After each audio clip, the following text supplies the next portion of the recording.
Hi friends, welcome to my channel. I'm Arpita Karwa. UGC NET exam is right around the corner. And let me guess, you're sitting there wondering, how do I manage to solve all the questions in just 3 hours? Or you might have asked yourself that, should I start with reading comprehension or should I start with data interpretation and maths questions? What if I get stuck on a math question and lose time for other questions? Many students are calling me every day and asking me questions like, should I solve paper 1 first or should I solve paper 2 first? And trust me, these are the exact thought that run through the minds of almost every UGC NET candidate during the last 15 days. And the truth is, solving MCQs isn't just about knowing the answers, but it is way more than that. In order to clear an exam as difficult as UGC NET, you just do not need to have a strong grasp over the subject matter, over the syllabus, but you should also have the right strategy and you should know how are you going to manage your time in the 3 hours of the exam.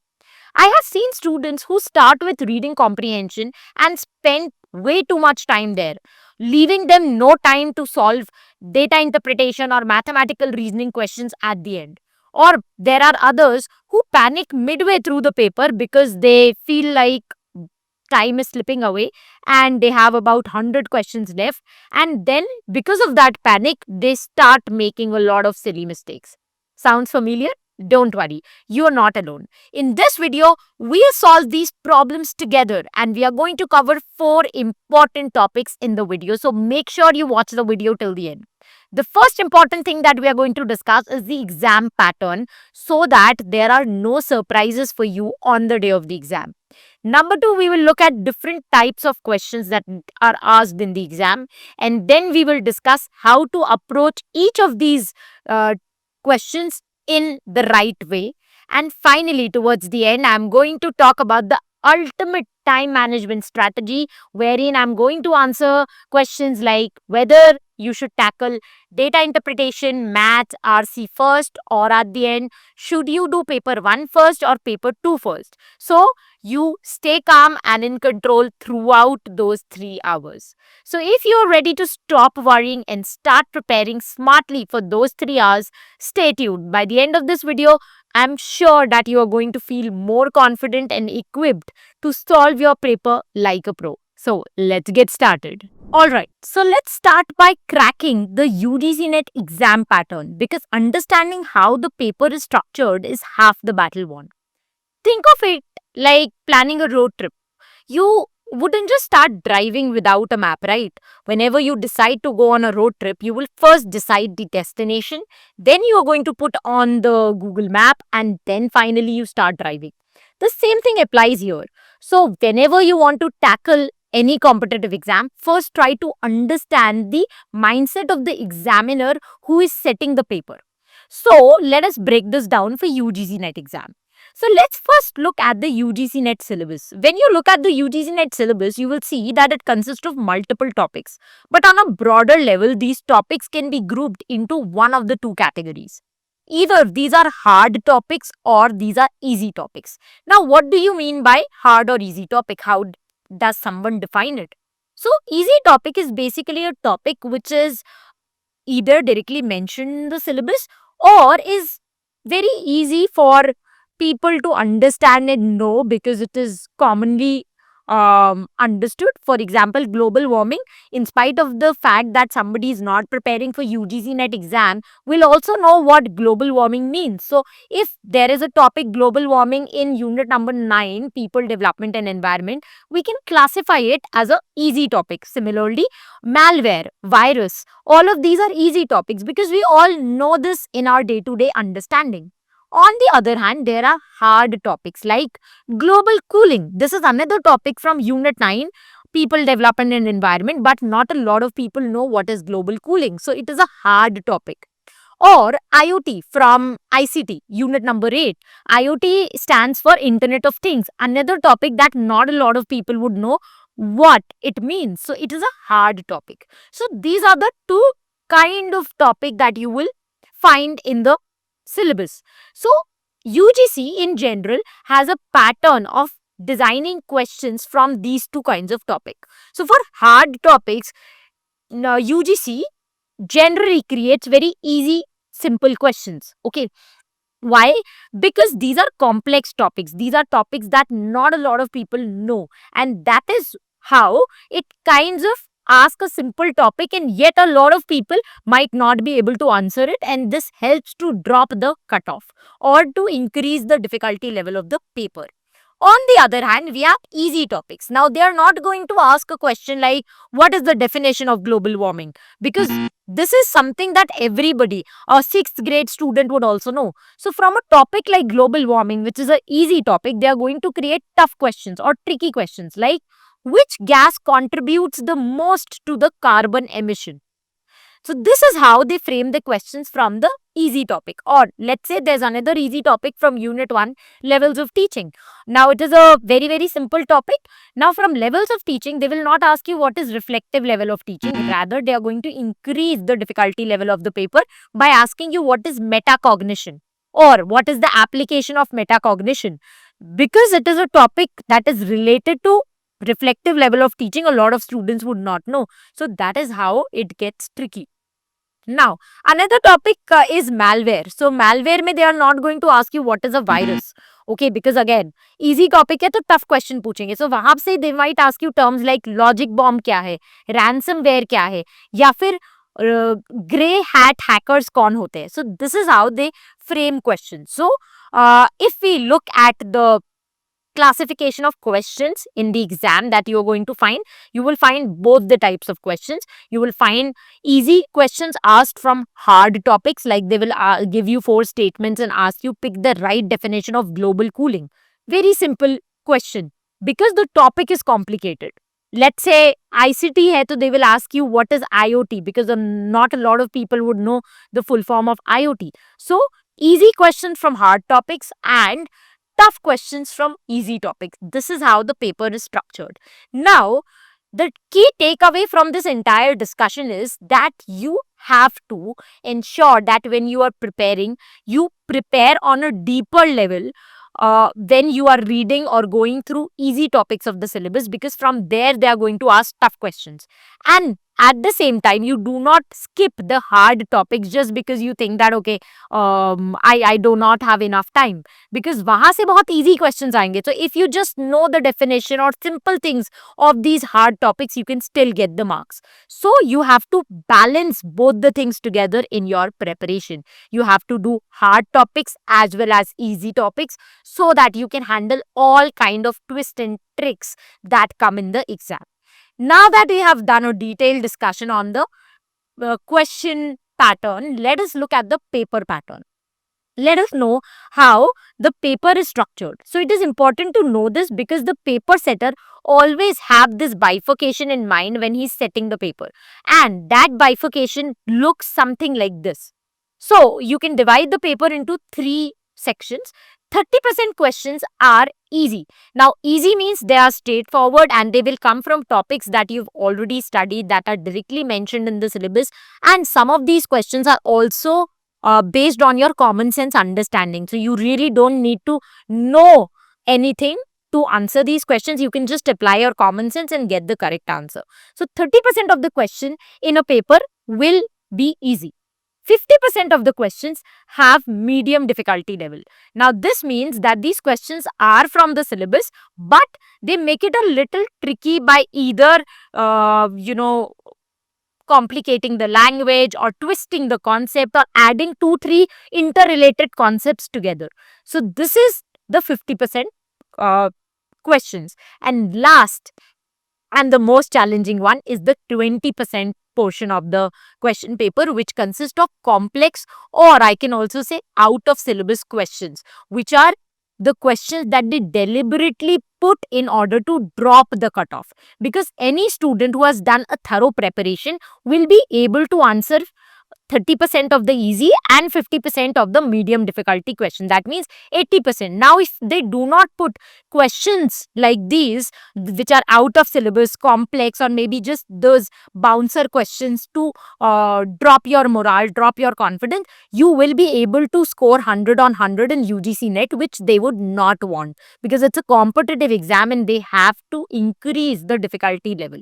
But when you understand this question pattern, this paper pattern, on the day of the exam, you will not have unrealistic expectation, because a lot of people who've done good preparation might feel that they will get all the 100 questions right, and that is when they see these 20% complex question, their morale got shaken. And that is where this bifurcation will help you to get a proper understanding and a reality check before you go to the exam room.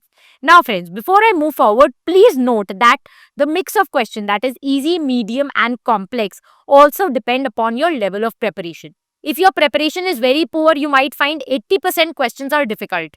Similarly, if your preparation is strong, you might feel that 30 to 40% questions are easy for you and 50 to 60% questions are medium difficult for you.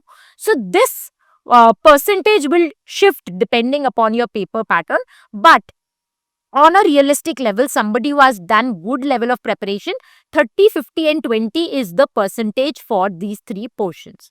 Now, another important thing, please don't stress over the 20% portion of the question paper which is out of the syllabus portion. These are meant to separate the the top scorers from all the other candidates, because यहाँ पे सबका moral down होता है और यहाँ पे कहीं ना कहीं आपको कॉन्फिडेंस रखना है, आपको पता होना चाहिए कि इन क्वेश्चंस को आपको स्किप करना है.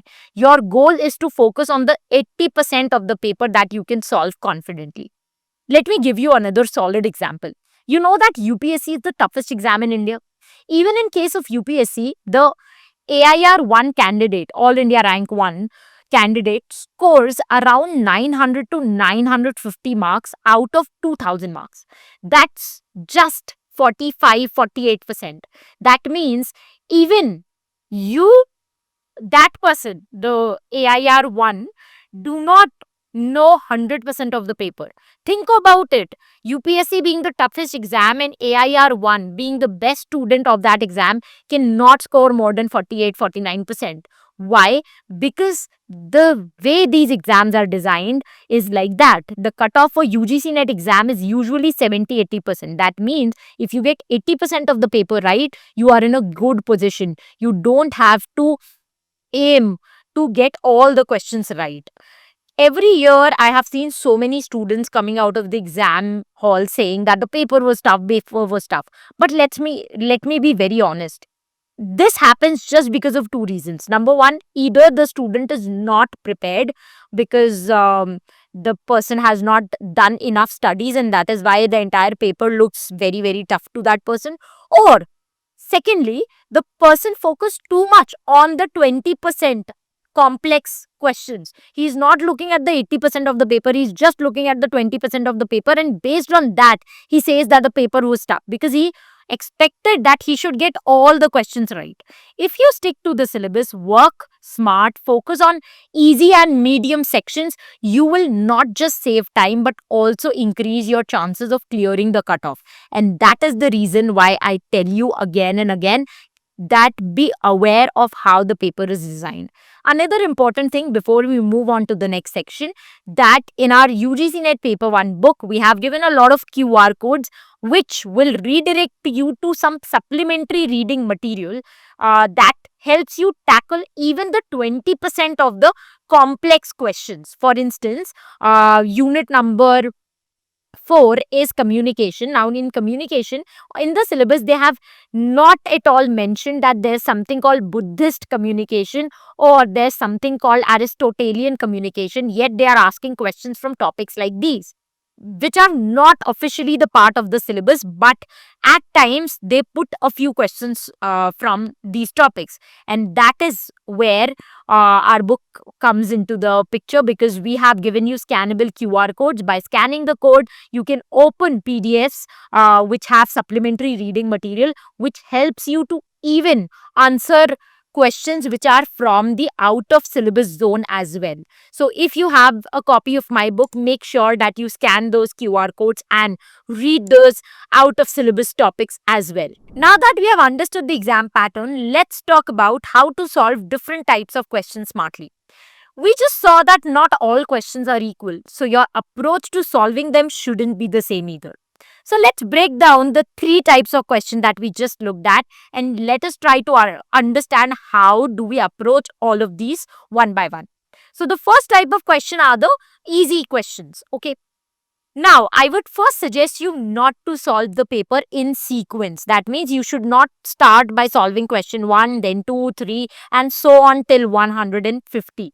Rather, you should first skim through all the medium and complex question and only solve the easy questions.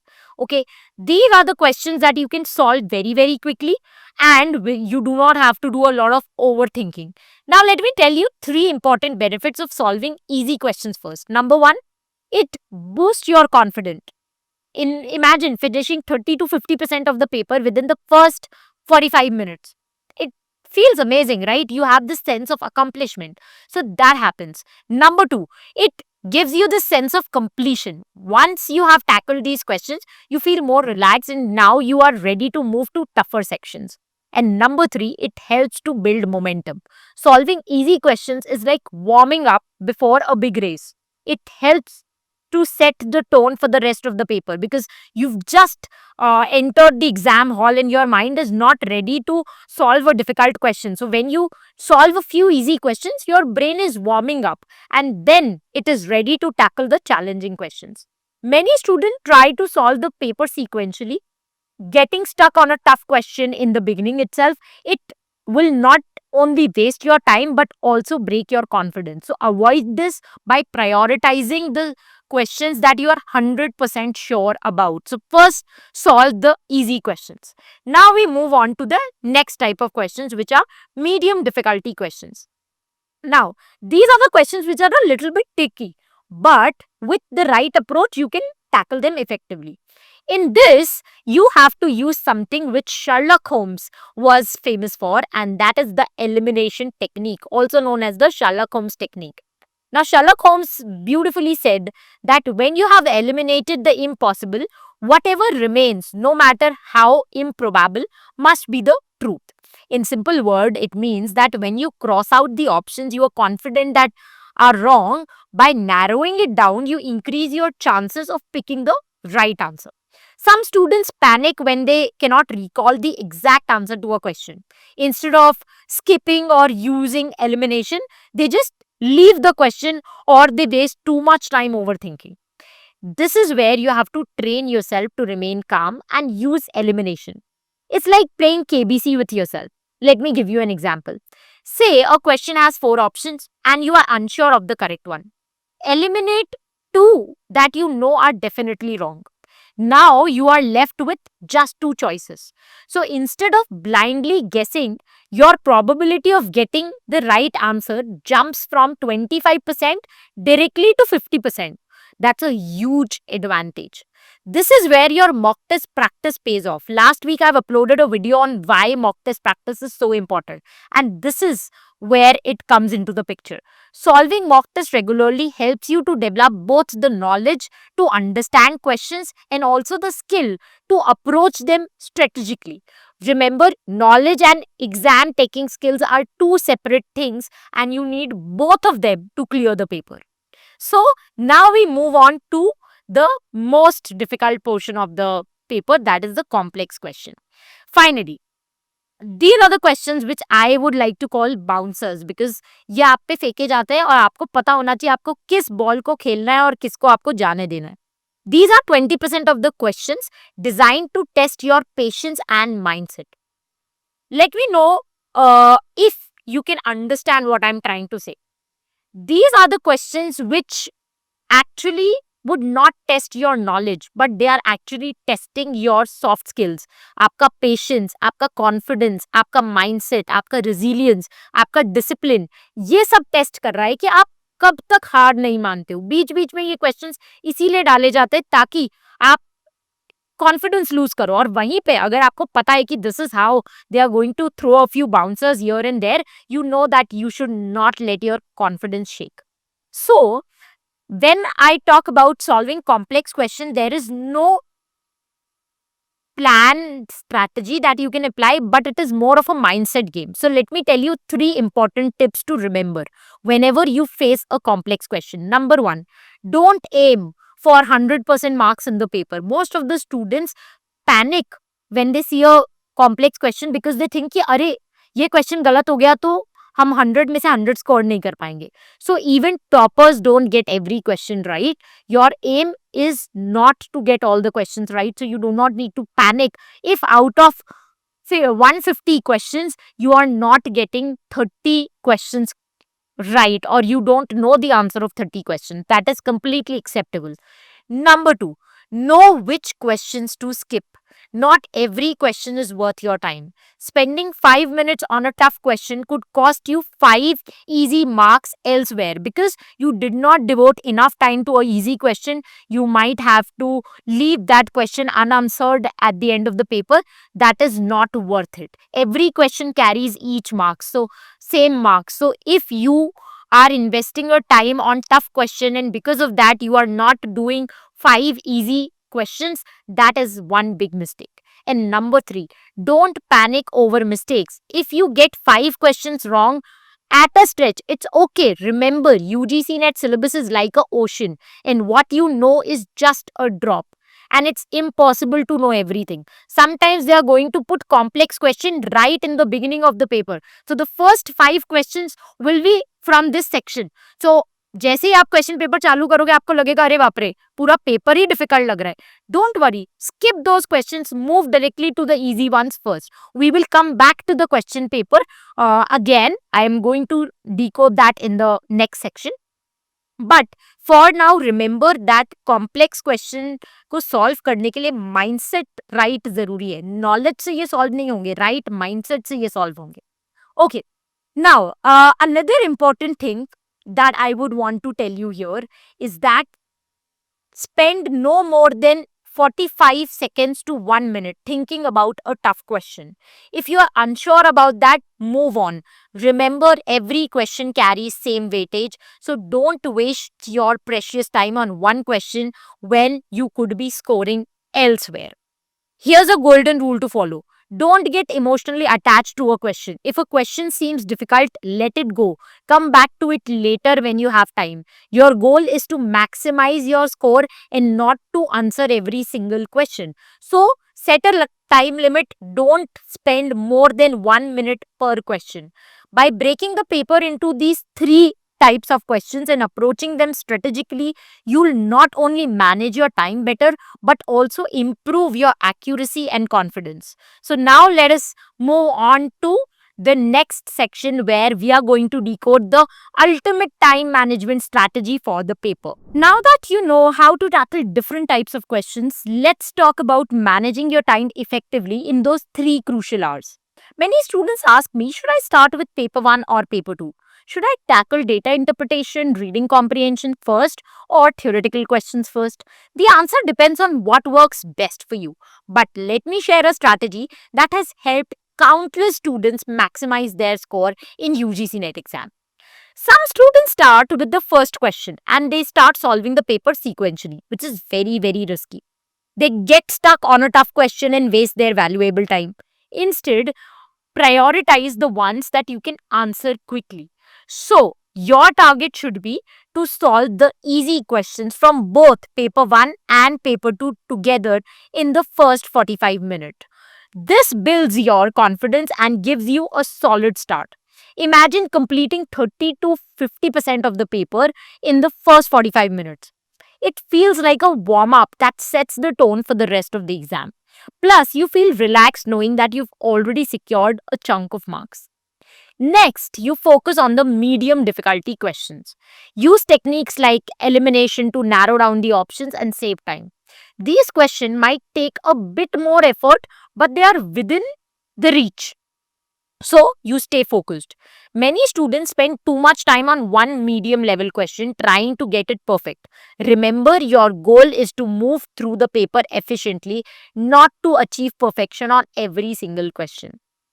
Once the easier and medium questions are done, then you tackle the sections like maths, DI and RC. So all the practical portion you attempt next.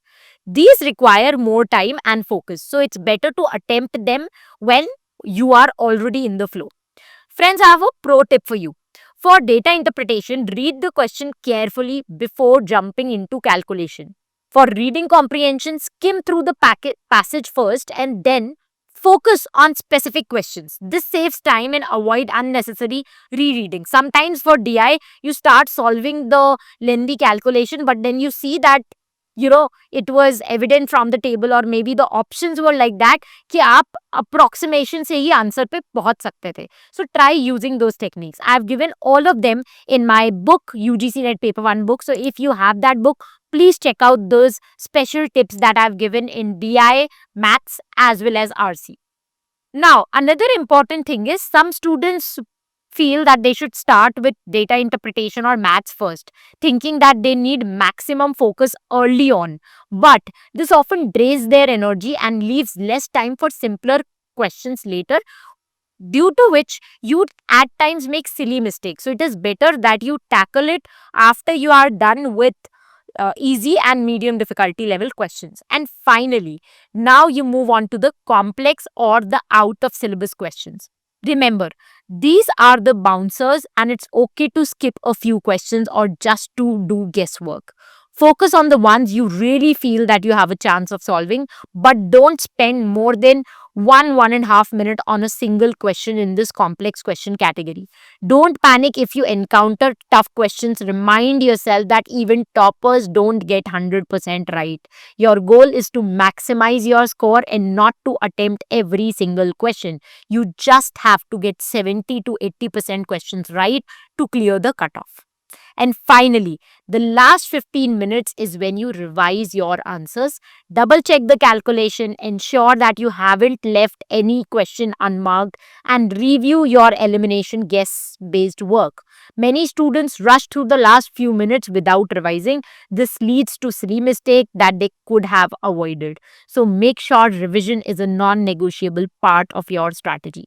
Friends, this time distribution isn't very rigid. You can adjust it slightly based on your strength and weakness. For example, if you're strong in maths, you might allocate less time to DI and RC, but I would suggest you to follow the same sequence. First, do the easy questions, then the medium difficulty, then the maths, DI practical portion, and then the complex question.